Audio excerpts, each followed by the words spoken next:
Good afternoon to you all, and this is an important roundup, and I've got 5 important points to go through with you.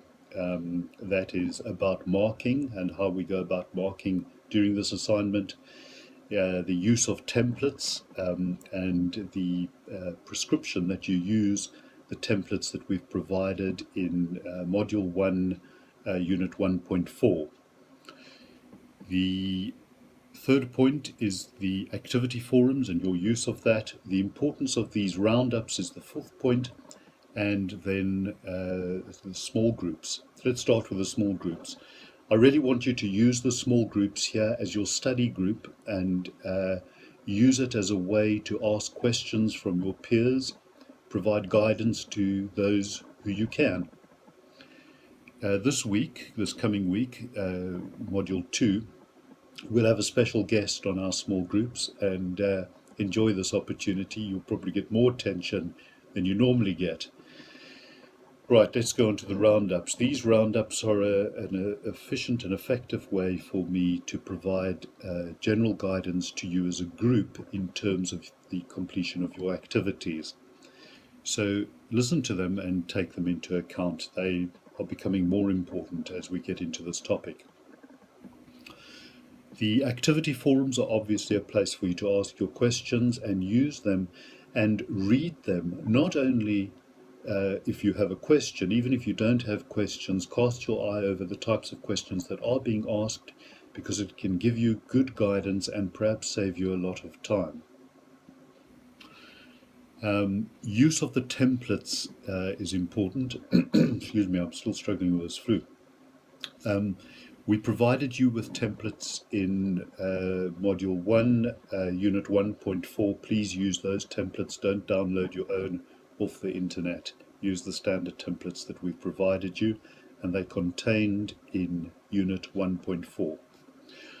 Right, let me get to the marking now. And on with some reflection, and also with the hindsight of having marked the first exam, and wanting to line the marks that we award to you more closely with what happens on campus at UCT.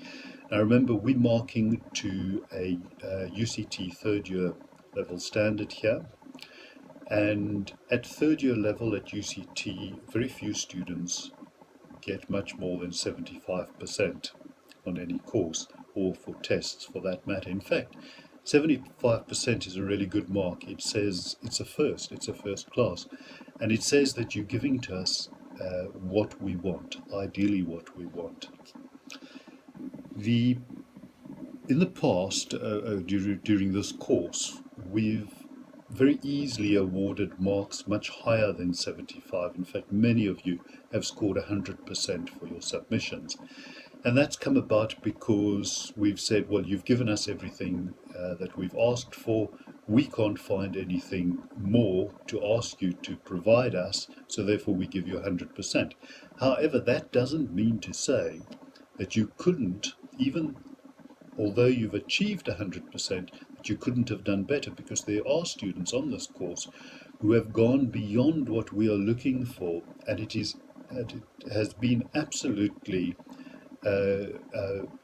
appropriate in terms of the question that is asked. They've provided us with something better. Now, if we've awarded other students 100%, how do we reward that student who has gone the extra mile?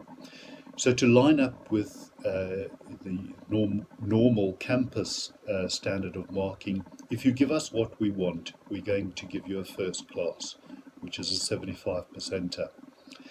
And if you go beyond that, you provide us with something that we haven't thought about perhaps, that is really exceptional, you might get a bit higher than 75%. This is also going to shape your expectation in terms of your exam results. I think this is an appropriate time to do this. So understand that this is going to happen, and if you get 75% for an assignment hand-in, don't expect to get a lot of remarks and comments in terms of how you can improve, because actually 75% is a great mark. So thank you for bearing with me, and I'm not going to waste your time any further. and I'll talk to you on the forums, and I'll talk to you again next week. Good luck with the assignments. And oh, sorry, just before I go, I've had a look at some of your hand-ins. Very impressive, the ones that I've looked at. And this coming week, you've got to complete your project charter, which you will submit it as document number 1. Document number 2, you will submit the stakeholder analysis and the plan as part of your project plan. So you would download those 2 templates from Unit 1.4. You fully complete the project charter. You won't fully complete the project plan. You will only complete that section which you've been asked to do, which is about the stakeholder plan and analysis. So thank you. Good luck. Bye-bye.